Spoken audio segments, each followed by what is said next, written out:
maal fayyadamne ilaalle garuu badaa waan fayyadu qabadee yaadu.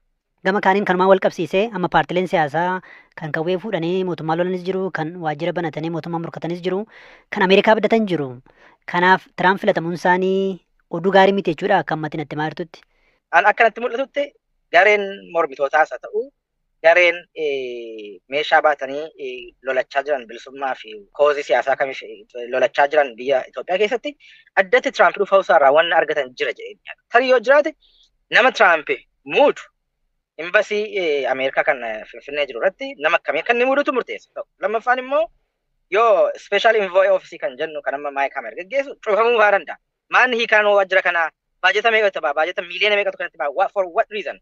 Sababa maaliitiif jechuudha danda'a. Bulchiinsi magaalaa Shaggar barsiisota sooruu eegaluun isaanii gaaffii barsiisotaa deebisuu baatus kabaja barsiisotaa waan hubu miti ni deeggarraa jedhan barsiisonni BBC'n dubbise.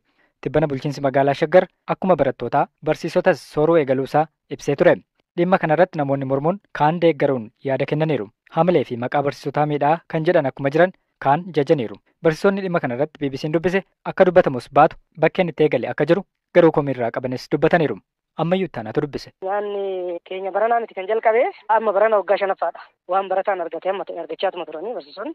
Barataan tokko ciree laaqanaa fi ciree nyaatee birrii 32 amma. Tole. Naasan 20 jalqabanii turanii iyyuu.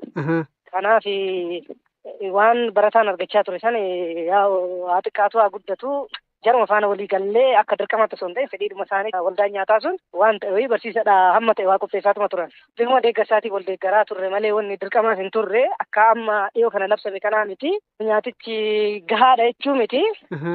Haa ta'u waan ta'e hamma ta'e wayii argachaatuma turan. Tole. Soorata kana mootummaatu dhiyeesse moo barsiisotatu qarshii walitti buusee waldaan wayii isaaniif dhiyeesse? Lakki mootummaa dhumti kun mallaqni barataadhaa dhiyaatu jira miti. Barataan tokko cireef laaqana nyaatee birrii 32 herreegamaaf. Gara warra waldaan gurmaa'ee nyaata kan hojjetanii nuti kan warra dhiyeessaniif akkasitti kafala mootummaan. Tole.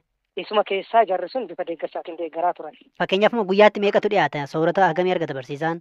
Si'uma tokko bakka yoo ta'e biddeen takka.